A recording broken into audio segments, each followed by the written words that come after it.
हम लोग श्रीमद् भागवतम के तीसरे स्कंद के दूसरे अध्याय के 12वें श्लोक को देख रहे हैं और आज इसके ऊपर तीसरा दिन है। आज पूरा हो जाना चाहिए।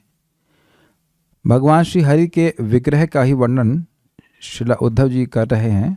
कल एक बात मैं कह रहा था भगवान विष्णु के संबंध में कि भगवान विष्णु की लक्ष्मी जी ही पत्नी होती हैं, इसमें तो कोई संदेह नहीं है। लेकिन आगे हम तीसरे स्कंद में सुनेंगे कि बहुत सारी लक्ष्मियाँ वैकुंठ में भगवान की सेवा करती रहती हैं। बस इतना बात मैं बोलूँगा, बाकी करेक्शन है उसको हम स्वीकार कर रहे हैं। मुझे याद था वो बात, दैट इज दैट।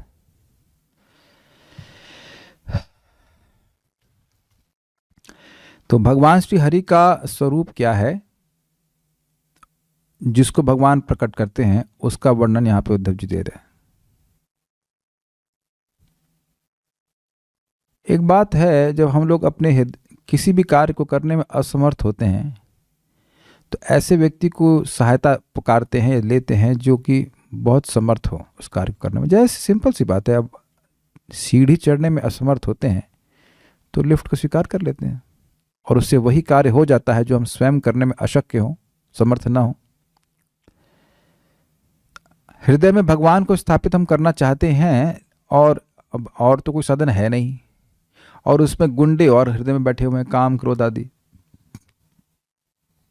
तो अब भगवान को ही सीधे हम आह्वान करने के आप ही आकर के बैठ जाइए, आप ही इन गुंडों को भगाएं और आप ही इनको, आप उसके बाद हमारे हृदय में विराजमान हो जाए। और इस तरीका क्या है? श्रीमद् भागवतम का श्रवण।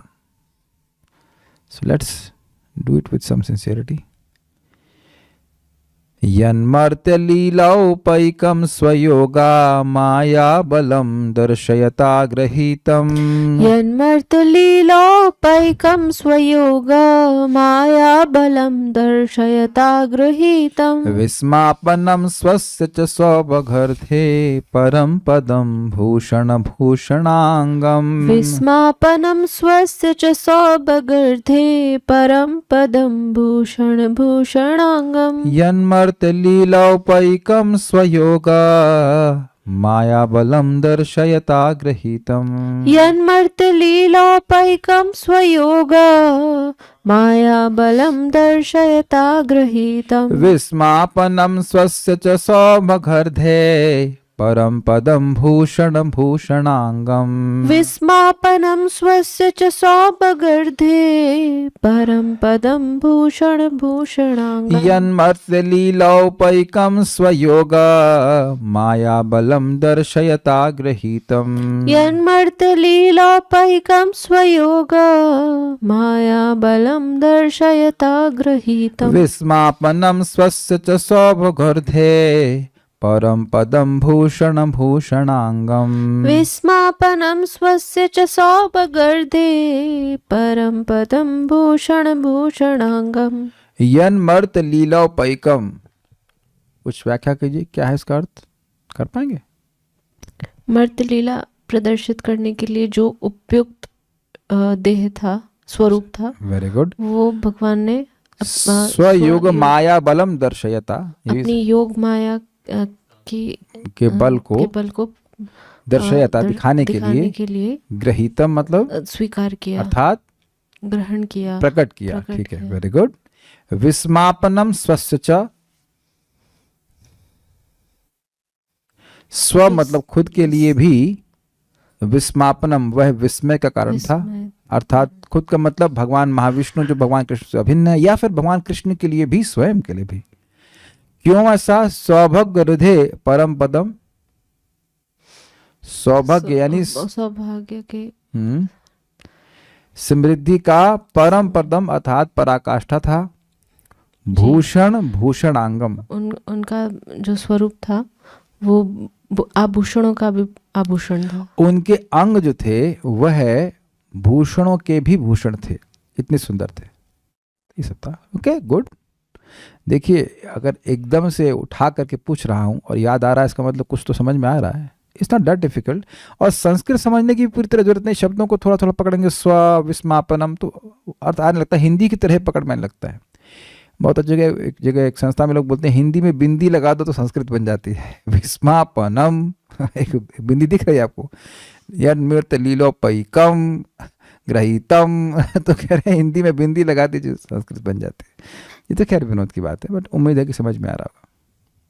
हम लोग अब क्रम संदर्भ को पढ़ रहे हैं। स्वयोग माया बलम का अर्थ है अपनी चिद शक्ति का प्रभाव, अपनी अंतरंगा शक्ति का प्रभाव। उन्होंने स्वयं भगवान की चित शक्ति के बल को दर्शयता अर्थात प्रदर्शित करने हेतु अपना मानव रूप प्रकाशित किया, ताकि उनके संपूर्ण वैभव से भिज्ञ विद्वान गणों को विस्मित किया जा सके। जो लोग भगवान के वैभव को जानते हैं, ऐश्वर्य को जानते हैं, वह भी विस्मित हो जाएं, ऐसा भगवान ने स्वरूप प्रस्तुत किया। इसीलिए स्व योग माया, अपनी योग माया के बल को प्रदर्शित किया। तथा केवल इतना ही नहीं, श्री कृष्ण स्वयं भी आश्चर्यचकित थे। स्वस्य विस्मापनम च, क्योंकि उन्होंने अन्य रूपों में ऐसे गुणों का अनुभव कभी नहीं किया था। देखिए, भगवान श्री कृष्ण अपने गोकुल की लीला को स्मरण करके खुद भी आश्चर्यचकित हो जाते थे, खुद भी आश्चर्यचकित हो जाते थे। बार बार उन लीलाओं को स्मरण करके वे आश्चर्यचकित हो जाते थे। इतना अद्भुत लीलाओं का भगवान ने प्रदर्शन वहां पे किया। अद्भुत मतलब कहने का एक बात हम लोग सुन चुके हैं परम पूज्य वृंदावन चंद्र महाराज से, कि रास लीला के समय गोपियों के गर्दन में भगवान ने हाथ ऐसे डाल दिया था, और यह सौभाग्य लक्ष्मी जी को भी प्राप्त नहीं हुआ था। तो महाराज के मुख से जो सुना हमको बड़ा अद्भुत लगा। बात हुआ ये था, लक्ष्मी जी भगवान श्री कृष्ण के वक्षस्थल पे रहते हैं, भगवान विष्णु के वक्षस्थल पे रहती हैं, लेकिन यहां पे भगवान ने जब गोपियों को गले में से हाथ डाला तो भगवान को भय था अपने के प्रेम के कारण। भगवान का जो प्रेम था गोपियों के प्रति, उस प्रेम के कारण भगवान को भय था कि कहीं मुझसे दूर ना चली जाए। क्या ये आश्चर्यचकित करने वाला नहीं है? जो व्यक्ति आत्मराम है, जिन्हें किसी भी चीज की आवश्यकता नहीं है, वो गोपियों के प्रेम के कारण इतने वहां पे उनको एक दिव्य प्रकार से भय था कि यह हमसे दूर ना चली जाए, इसलिए ऐसे पकड़ लिया था। इस प्रकार का सौभाग्य ये लक्ष्मी जी को भी प्राप्त नहीं हुआ था। ये सब अद्भुत लीलाएं हैं, हम बस जो सुने हैं उसको रिपीट कर रहे हैं, लेकिन आप कुछ अर्थ समझ पा रहे होंगे इसमें। तो भगवान अपनी लीलाओं का स्मरण करके भी चकित हो जाते थे। और मैंने आपको समझाया था कि द्वारका में भगवान श्री कृष्ण एक स्फटिक में, एक मणि में अपने स्वरूप को देख रहे थे, तो आश्चर्यचकित हो रहे थे, और उसमें वह खुद को ही आलिंगन करने की इच्छा रखते थे। तो उसी रस का आस्वादन करने के लिए श्रीमन चैतन्य महाप्रभु के रूप में वह प्रकट हुए, और सोचते हैं ये कैसा, ये कितना सुंदर रूप है, मुझे इसको आलिंगन करने की इच्छा वर्धित होती जा रही है। ये भक्ति रसामृत सिंधु में आगे पढ़ेंगे, जब हम लोग पढ़ाएंगे वापस को, तो इस प्रकार से वे इच्छा व्यक्त करते हैं। तो ये अजीब सी बात है ना, खुद ही को व्यक्ति क्यों आलिंगन करना चाहेगा?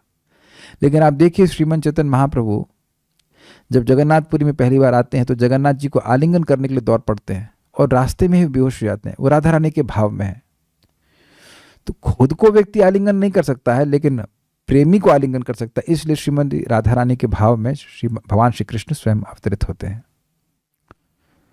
अभूतपूर्ण, मैं इस बात को समझाने का प्रयास कर रहा हूं कि भगवान के स्वरूप और लीलाएं भगवान को भी आश्चर्यचकित कर देती थी। अभूतपूर्व प्रकटीकरण के कारण वह प्रतिक्षण विस्मित थे, चूंकि यह मंगलता की परम परदम अर्थात सर्वोच्च स्थिति थी। अब इसको थोड़ा समझने के लिए प्रयास कीजिए। आध्यात्मिक जगत में क्या किसी चीज की कोई लिमिट है? नहीं। तो सौभगर्दे परम पदम आन सौंदर्य की ये पराकाष्ठा थी। तो जैसे ही कहा आपने पराकाष्ठा, मतलब उससे श्रेष्ठ और कोई सौंदर्य था नहीं। और वहां आध्यात्मिक जगत में सभी वस्तुओं का सौंदर्य निरंतर बढ़ रहा है। तो यानी कि भगवान का सौंदर्य निरंतर बढ़ रहा है। यद्यपि पराकाष्ठा है, वो हाईएस्ट है, लेकिन फिर भी वह सौंदर्य और नित्य वर्धमान होता रहता है। हमने चैतन्य में सुना है कि गोपियां कृष्ण को देखती हैं, कृष्ण अत्यंत सुंदर है तो उनकी प्रसन्नता बहुत बढ़ जाती है, वह प्रसन्नता उनके चेहरे पे दिखती है, तो उस चेहरे को देखकर कृष्ण और प्रसन्न हो जाते हैं, उनका सौंदर्य और बढ़ जाता है, तो गोपियां और प्रसन्न हो जाती हैं, कृष्ण और सुंदर हो जाते हैं। तो ये नित्य शाश्वत रूप से एक आध्यात्मिक स्पर्धा चल रही है। तो यहाँ समझ पाए मैंने क्या कहा, यहाँ पे क्या कहा जा रहा है, प्रतिक्षण भगवान क्यों विस्मित थे, क्योंकि वह रूप नित्य वर्धमान था। यहाँ पे कभी हम कहते हैं कि ये व्यक्ति नंबर 1 है, नंबर 1 है तो क्या मतलब है, फिर भी सीमित ना। ये लाइन थोड़ा समझने में कठिन होगी। मैं कहूं कि सबसे अच्छा कैमरा है, तो फिर भी इसकी अच्छाई में एक लिमिट है कि नहीं। अन्य सीमित वस्तुओं, अन्य सीमित कैमरों से कहा जाएगा, सबसे नहीं, अन्य सीमित कैमरों से जिनकी सीमित क्षमता है उनमें ये सर्वश्रेष्ठ है, ये तो कहा जाएगा ना। लेकिन जहां पे सभी कुछ असीमित है उसमें भी वो सर्वश्रेष्ठ है, तो अब बताइए उसका सौंदर्य बढ़ता नहीं चला जाएगा, उसकी सौंदर्य में लिमिटेशन कैसे हो सकता है।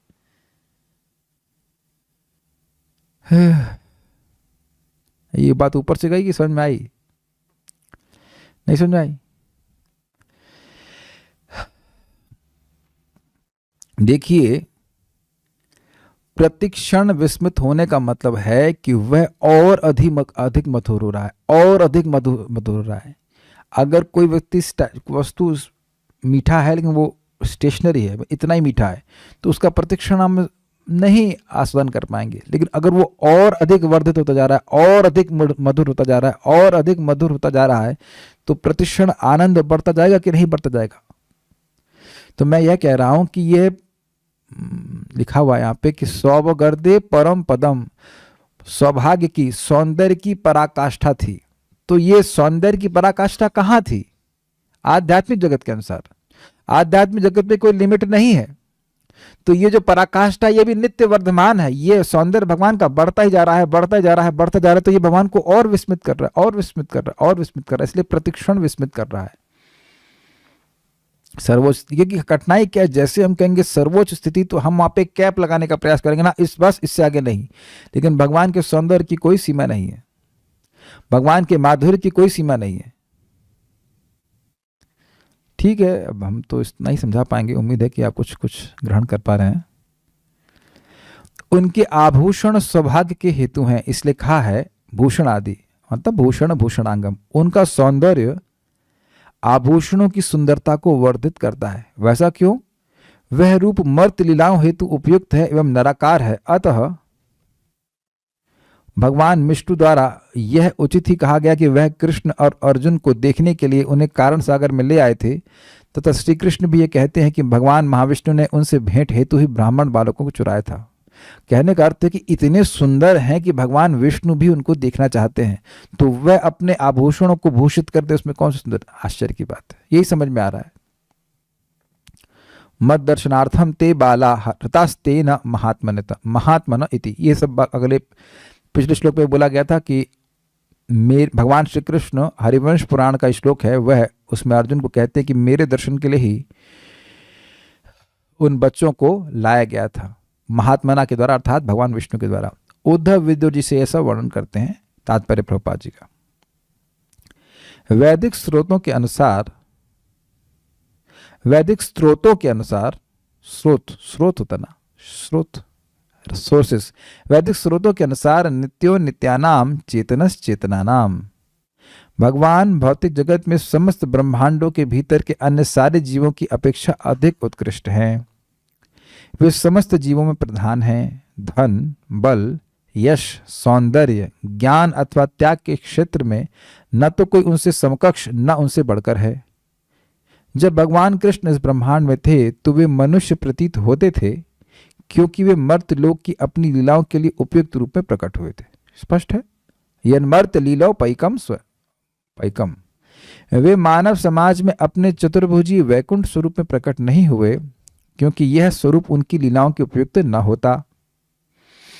किंतु मनुष्य के रूप में प्रकट होते हुए भी कोई व्यक्ति विविध षड ऐश्वर्यों में से किसी एक में भी न तो उनके तुल्य था और न है। यही बात आपने समझी थी कि भगवान ने अपने मनुष्य स्वरूप में कोई भी न्यूनता लेकर के मनुष्य रूप को नहीं प्रकट किया, जो उनका मानव रूप था वह सारे ऐश्वर्यों से युक्त था। सारे ब्रह्मांड उनके अंदर है, यह भी उन्हें छोटे से बालक रूप में दिखा दिया। भगवान महाविष्णु बहुत बड़ा रूप प्रस्तुत करते हैं, जिससे अनेक अनेक ब्रह्मांड उनके दिव्य शरीर से बाहर निकलते हैं। और भगवान कृष्ण ने छोटे से रूप में ही दिखा दिया कि सारे ब्रह्मांड उनके अंदर हैं। अब तो बहुत स्पष्ट हो गई होगी बात।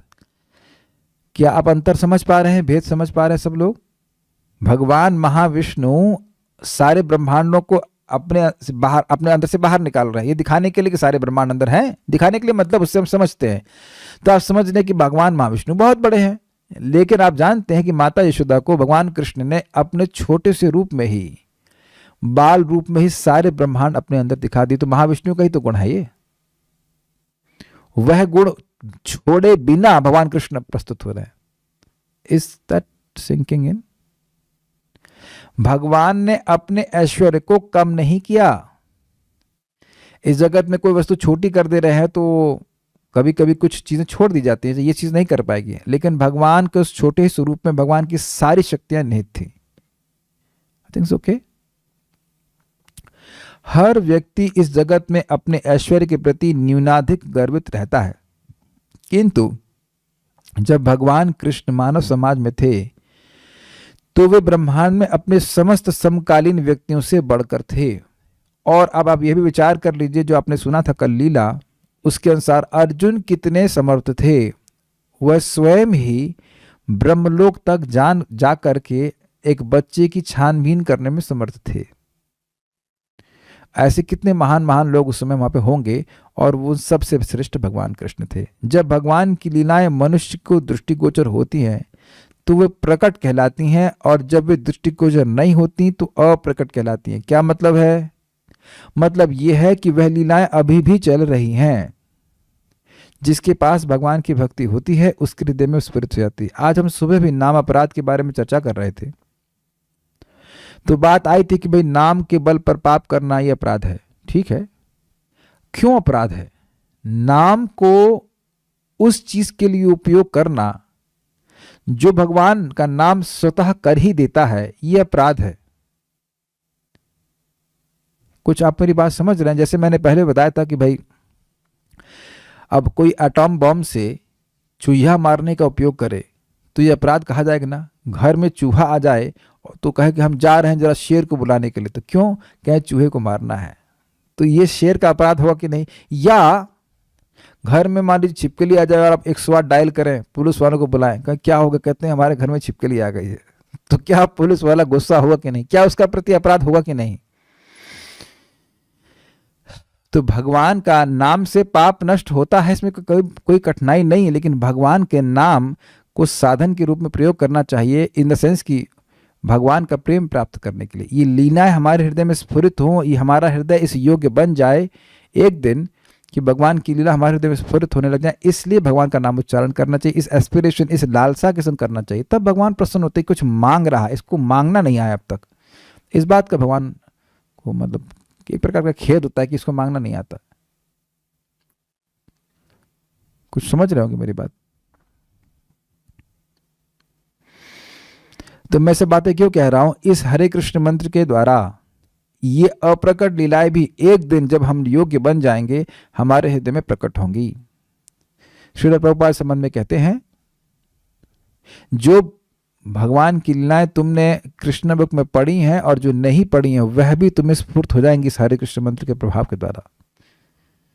और ऐसा नहीं कि भगवान चाहते नहीं है, लेकिन ऑब्वियसली जब योग्यता होगी तभी हम इस प्रकार से देखने में समर्थ हो पाएंगे। वस्तुतः भगवान की लीलाएं कभी नहीं रुकती। जिस तरह सूर्य कभी आकाश को नहीं छोड़ता, सूर्य सदैव आकाश में सही कक्षा पर बना रहता है, किंतु हमारी सीमित दृष्टि में वह कभी दिखता है तो कभी ओझल रहता है। इसी तरह भगवान की लीलाएं सदैव किसी न किसी ब्रह्मांड में चलती रहती हैं। जब कृष्ण द्वारका के दिव्य धाम से अंतर्धान हो गए तो यह वहां के लोगों की आंखों से उनका ओझल होना था। इससे यह भ्रम नहीं होना चाहिए कि उनका दिव्य शरीर जो मर्त्य लोक की लीलाओं के लिए उपयुक्त था, वैकुंठ लोक में उनके विभिन्न अंशों से किसी तरह निकृष्ट था। मतलब जो सेम शुद्ध सत्व की मूर्ति। भौतिक जगत में प्रकट होने वाला उनका शरीर इस बात में सर्वोत्कृष्ट है कि मर्त्य लोक में उनकी लीलाएं वैकुंठ लोक में प्रदर्शित उनकी कृपा से बढ़कर हैं। वैकुंठ लोक में भगवान मुक्त या नित्य मुक्त जीवों के प्रति ही दयालु होते हैं, किंतु मर्त्य जगत की अपनी लीलाओं में वे उन पतितात्माओं पर भी दयालु होते हैं जो नित्यबद्ध हैं। अगर भगवान यहाँ पे नहीं आए तो भगवान की लीलाओं को देखने का तो कोई प्रश्न ही नहीं जीवात्माओं का होता। और इस समय जब हम भगवान की लीलाओं के बारे में सुन रहे होते हैं तो वह भी भगवान का संपर्क है। तो जब भगवान लीला करेंगे ही नहीं आकर के तो लोगों को सुनने के लिए, बोलने के लिए मौका मिलेगा ही क्या। तो इसलिए ये भगवान की विशेष कृपा है उन लोगों के प्रति जो उनके विरुद्ध चल रहे हैं, जो उन लोगों के प्रति अनादिकाल से विरुद्ध ही चल रहे हैं। मैं इस बात पे कुछ कहना चाहता हूं जो बहुत रुचिकर है। किसी युद्ध में हम बहुत समय से हार ही रहे हों और एक भी युद्ध जीतेंगे तो उसको कुछ पॉजिटिव माना जाएगा कि नहीं माना जाएगा। अनादिकाल से माया ने हमें भगवान का स्मरण करने का मौका ही नहीं दिया। मैं खाली बोल नहीं रहा हूं, जरा मैं चाहूंगा कि आप समझें इसको मैं क्या कहना चाहता हूं। क्या ये बात लोगों को समझ में आ रही मैंने क्या कहा? अनादिकाल से माया हमको भगवान को भुलावे में हमको भगवान से भुलावे में ही रख रही है, हमको याद ही नहीं करने दे रही। राजकुमार प्रभु भक्ति में आने से पहले जिस तरह अभी आप भगवान का स्मरण करते हैं, ऑलमोस्ट रोज 5-10 मिनट तो रोज ज़्यादा ही करते होंगे, क्या वैसे ही आप रोज करते थे? यहां आप कह सकते करते, आप थोड़े धार्मिक थे, लेकिन आप अन्य लोगों को पूछेंगे तो ऐसे एकनिष्ठ भाव से नहीं करते थे कि यही लगा हुआ है कि भगवान का स्मरण करना, भगवान का स्मरण करना है। मैं समझा पा रहा हूं मैं क्या कह रहा हूं? अनादिकाल से हम लोग माया के द्वारा दबाए गए हैं, रखे गए हैं, मसले गए हैं। बिल्कुल तुमको कुत्ता बनना पड़ेगा और तुम्हें कुत्ता बनना पड़ेगा, जाओ कुत्ते की योनि में। Is it not? तुमको छिपकली बनना पड़ेगा, छिपकली बनो। हैं हम लोग भगवान के पार्षद, इन सेंस भगवान के अंश हैं। अभी तो पार्षद नहीं बने हैं, लेकिन देख रहे दुर्गति क्या हो रही है। गले में फांस बांध करके तुमको ये करना ही पड़ेगा, तुमने ये किया है, तुमको ये करना ही पड़ेगा। और हमारा कोई उसमें मतलब हमारे पास कुछ, वी वर हेल्पलेस, हम कुछ नहीं कर सकते, हम असहाय थे, हम कुछ नहीं कर सकते थे। क्या सब भक्त उस बात को समझ पा रहे हैं? तो इस जीवन में अगर कुछ भी व्यक्ति भगवान के लिए कर पा रहा है, भगवान के लिए कुछ भी कर पा रहा है, भोग लगा रहा है, भगवान को मतलब प्रसाद ग्रहण कर रहा है, भगवान का नाम उच्चारण कर रहा है, कथा सुन रहा है, ये भगवान के लिए बहुत बड़ी विजय है, बहुत बड़ी विजय है। और हमारे लिए भी बहुत बड़ी विजय है। जितना भी हम लोग भगवान की सेवा में कर पा रहे हैं, बहुत बहुत बड़ी विजय। उम्मीद है कि आप मेरी बात समझ पा रहे होंगे। पता है प्रभुपाद जी क्या कह रहे हैं? आज मैं प्रभुपाद का लेक्चर सुन रहा था और प्रभुपाद जी कहते हैं कि कोई व्यक्ति पानी पी रहा है, वो तो अलग बात छोड़िए, कोई शराब पी रहा है और वह ये सोचे कि शराब का रस भी कृष्ण है, तो एक दिन वह बहुत बड़ा भक्त बन जाएगा। ये प्रभुपाद जी के शब्द है। और ये रोज आकर के भागवत सुने और जप करे, उसका तो कहना ही क्या। मैं इसलिए जानबूझ के बोल रहा हूं क्योंकि समझना चाहिए कि जीवात्माओं के प्रति भगवान कितने दयालु हैं। वैसे तो हम समझ नहीं सकते, प्रभुपाद जी का भी शब्द है, प्रभुपाद जी का ही शब्द है कि आप भगवान के चाहे किसी भी गुण को समझ लो, लेकिन जो भगवान की सहज कृपा है जीवात्माओं के प्रति, स्पेशली पतित जीवात्माओं के प्रति, उसको आप कभी नहीं समझ सकते। और एक बड़ी सुंदर बात है, जहां तक मैं स्मरण कर रहा हूं, ये श्रीला विश्वनाथ चक्रवर्ती ठाकुर जी की टीका में से है। वो कहते हैं कि भगवान को जो बद्ध जीव हैं वो और भी प्रिय हैं। क्यों? क्योंकि नित्य मुक्त जीवों को भगवान को प्राप्त करने के लिए कभी संघर्ष नहीं करना पड़ा। तो हमारा जो संघर्ष है वह भी भगवान को प्रसन्न करने के लिए है। जो भी भगवान के लिए भक्ति कर रहे हैं, प्रयास कर रहे हैं, this is very very nice. और भगवान की कृपा होती है। जिंदगी भर आप ऐसे सोचते रहोगे, अरे ये क्या हो रहा है, हम इतनी गलती कर रहे हैं फिर भी भगवान माफी में माफी, माफी में माफी, हद हो गई। हमें तो लग रहा है कि अब ना, अब तुम्हारे लिए कोई चांस नहीं होगा कृष्ण। नहीं, इट्स वेरी मर्सीफुल। इसका दुरुपयोग नहीं करना चाहिए, अपने को उत्साहित रखना चाहिए कि भगवान की हम भक्ति करेंगे, निश्चित रूप से भगवान की कृपा से हम उद्धार हो जाएगा। तो ये मैं सब क्यों कह रहा हूं? भगवान इतने दयालु हैं कि जो लोग बिल्कुल भूले हुए हैं, जिनको वहां से कोई मतलब नहीं है, उनके लिए भी आकर के यहाँ पे लीला करते हैं ताकि वह उनके प्रति आकृष्ट हो सकें। ये कृपा नहीं भगवान की।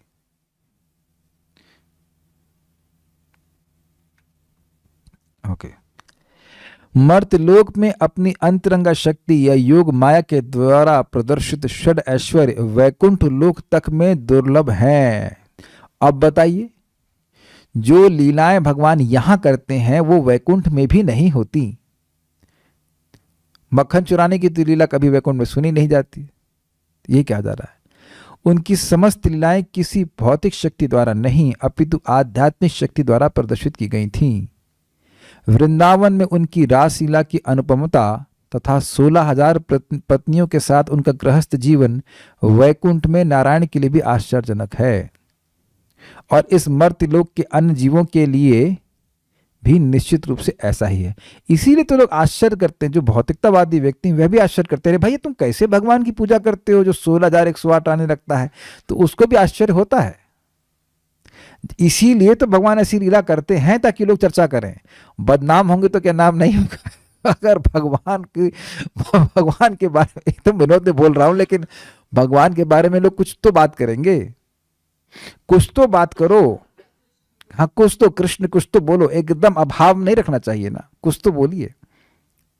आप समझने का प्रयास कीजिए। शिशुपाल यही बोलता रहता था, जहां जाता था वहां कृष्ण कथा ही करता, ये कृष्ण बहुत खराब आदमी है, कृष्ण चोर है, कृष्ण ये कृष्ण वो, तो इसीलिए उसका उद्धार होगा। ये प्रश्न उठाया गया है, ये प्रश्न उठाया गया 7वें स्कंद में कि वेण भगवान के अगेंस्ट चला तो वह नरक में गया, अपने बेटे के द्वारा बचा लिया गया, अलग बात है, पृथु महाराज के द्वारा। लेकिन शिशुपाल तो भगवान की लगातार गाली ही दिया करता था। उसको सफेद कोढ़ क्यों नहीं हो गया? क्योंकि वो भगवान का नाम बोलता था। और हम आपको रेफरेंस दे रहे हैं, कृपया पढ़िएगा 7:1-25 श्रीमद् भागवतम। वहां प्रभुपाद जी कहते हैं कि भगवान को कोई असुर ये बोलता है कि कृष्ण चोर है, कृष्ण खराब आदमी है, कृष्ण ऐसा कर दिया वैसा कर दिया, तो कृष्ण भगवान की ये गिनते हैं कि उसने कितनी बार कृष्ण बोला है, हरे कृष्णा कृष्ण कृष्णा हरे हरे, हरे राम राम राम हरे हरे। और जब उसके अपराध नष्ट हो जाते हैं तो भगवान उसको अपने पास ले आते हैं। This is it not encouraging? अब हम में से देखो असुर तो कोई भी नहीं है, प्लीज रेज योर हैंड फिर असुर नहीं, नाम सर नेम भी असुर नहीं है तो क्या कहा जाए। हम सभी लोग अपने अनर्थों से या अलग अलग आसक्तियों से जूझ रहे हैं। एक राधा कंकरी माता जी कह रही असुर है वो, अच्छा, आपको अपना क्या कहते हैं वो भी नहीं, जेंडर भी पता नहीं है। आप हमने असुर पूछा, मेल पूछा था, अब तो फीमेल है तो रॉन्ग आंसर, 0 नंबर मिलेगा। ये खाली भक्त लोग नम्रता में कह रहे होते हैं, असुर लोग भगवान के लिए रोटी नहीं बनाते हैं। Is it not? जबरदस्ती के लिए नम्रता प्रस्तुत कर रहे हैं जबरदस्ती की नम्रता, ठीक है।